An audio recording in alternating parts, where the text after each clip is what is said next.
بسم اللہ الرحمن الرحیم صلی اللہ علیہ وآلہ وسلم۔ آج ہم قعدہ اولا، جب جماعت کے ساتھ نماز پڑھی جا رہی ہو تو امام صاحب اگر قعدہ اولا میں بیٹھنا بھول جائیں تو اس کے بارے میں آج ضروری مسائل سیکھیں گے۔ بہت اہم مسائل ہیں، 3 مسئلے یہاں ہم انشاءاللہ سمجھنے کی کوشش کریں گے۔ آئیے پہلے سن لیں، پھر اس کا پریکٹیکل ہوگا۔ مسئلہ ہے، فرض نماز میں امام قعدہ اولا بھول گیا اور اللہ اکبر کہہ کر کھڑا ہو گیا، بعد کو مقتدیوں نے لقمہ دے کر بتایا تو امام بیٹھ گیا۔ اس صورت میں اگر امام پورا کھڑا ہو گیا تھا تو اس کے بعد مقتدی نے بتایا تو بتانے والے لقمہ دینے والے کی نماز تو لقمہ دینے کے وقت ہی جاتی رہی، اور مقتدی کے لقمہ دینے سے امام لوٹا تو امام کی بھی نماز گئی اور تمام مقتدیوں کی بھی نماز گئی، لہٰذا نماز از سرے نو پڑھیں۔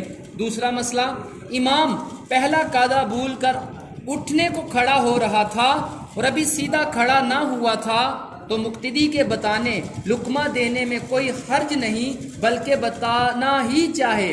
ہاں، اگر پہلا قعدہ چھوڑ کر امام پورا کھڑا ہو جائے تو امام کے پورا یعنی بالکل سیدھا کھڑا ہو جانے کے بعد اسے بتانا لقمہ دینا جائز نہیں۔ اگر تب مقتدی بتائے گا تو اس مقتدی کی نماز جاتی رہے گی، اور اگر امام اس مقتدی کے بتانے پر عمل کر کے سیدھا کھڑا ہونے کے بعد قعدہ اولا میں لوٹے گا تو سب کی نماز جاتی رہے گی کہ پورا کھڑا ہو جانے کے بعد قعدہ اولا کے لیے لوٹنا حرام ہے۔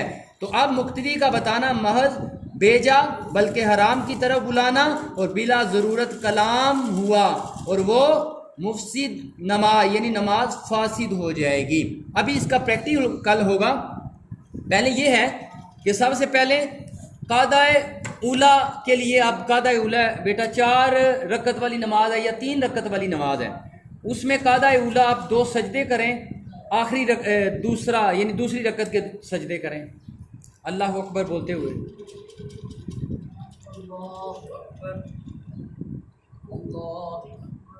اب امام صاحب قعدہ میں بیٹھنا بھول جائیں گے اور سیدھا کھڑے ہو جائیں گے، اور پیچھے سے ایک مقتدی لقمہ دے گا جو کہ غلط لقمہ ہے، اب وہ مقتدی کی نماز جاتی رہے گی۔ جی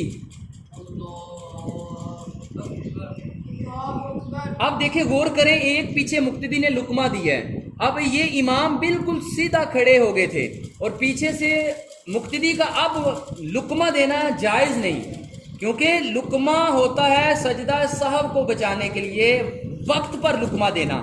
ان کو لقمہ اس وقت دینا چاہیے تھا جب امام صاحب سیدھے کھڑے نہیں ہوئے تھے، اگر اس وقت لقمہ دے دیتے تو مقتدی کی بھی نماز بچ جاتی، امام صاحب کی بھی نماز جو ہے مقتدی کی بچ جاتی۔ امام صاحب تو چلے گئے، وہ سجدہ سہو کرنے کے بعد نماز کمپلیٹ کر سکتے تھے۔ اب ہے دوسری صورت، اب امام صاحب سیدھے کھڑے نہیں ہوں گے، یعنی ابھی سیدھے کھڑے نہیں ہوں گے، ابھی جو ہے سجدے کے قریب ہوں گے، تو پیچھے مقتدی وہ جو لقمہ دے گا اس کی صورت بیان کریں۔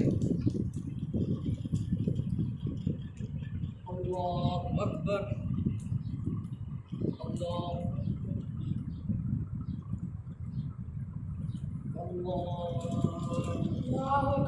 اب یہ لقمہ جو مقتدی نے دیا ہے امام صاحب کو، یہ رائٹ لقمہ ہے۔ اب یہ دوسری رکعت کے لیے امام صاحب نے بیٹھنا تھا، 3 رکعت والی نماز تھی یا 4 رکعت والی، تو امام صاحب بھول گئے پہلے قعدہ اولا کو کرنا، تو اب یہ کھڑے سیدھے نہیں ہوئے تھے، اس سے پہلے لقمی نے بر وقت مقتدی نے لقمہ دیا، اس سے نماز بچ گئی، اب سجدہ صاحب بھی نہیں کرنا پڑے گا۔ اب تیسری کنڈیشن ہے، تیسری کنڈیشن یہ ہے کہ امام صاحب سیدھے کھڑے ہو گئے اور مقتدی نے لقمہ دیا، اور امام صاحب مقتدی کے لقمہ لے کر نیچے آ گئے، تو اب امام کی نماز ٹوٹ جائے گی، اور امام کی اگر نماز ٹوٹے گی تو مقتدیوں کی خود بخود ٹوٹ جائے گی۔ ہاں، یہ کنڈیشن بیان کریں آخری۔ اللہ اکبر، اللہ اکبر، اللہ اکبر، اللہ اکبر۔ ہاں، اب دیکھیں، مقتدی نے لقمہ دیا، امام صاحب سیدھے کھڑے ہو گئے تھے تیسری رکعت کے لیے، اور امام صاحب نے مقتدی کا غلط لقمہ لیتے ہوئے واپس پلٹ آئے۔ اب امام صاحب کا یہ غلط لقمہ لینا جائز نہیں تھا، تو اب نماز امام صاحب کی ٹوٹ گئی اور مقتدیوں کی بھی ٹوٹ گئی، نئے سرے سے سر نو نماز پڑھنا پڑے گی۔ پیارے اسلامی، آج ہم نے جو مسائل سیکھے 3، اللہ تعالی ہمیں ان مسائل کو یاد رکھنے کی اور آگے پہنچانے کی توفیق عطا فرمائے، آمین بجاہ النبی الامین صلی اللہ علیہ وآلہ وسلم۔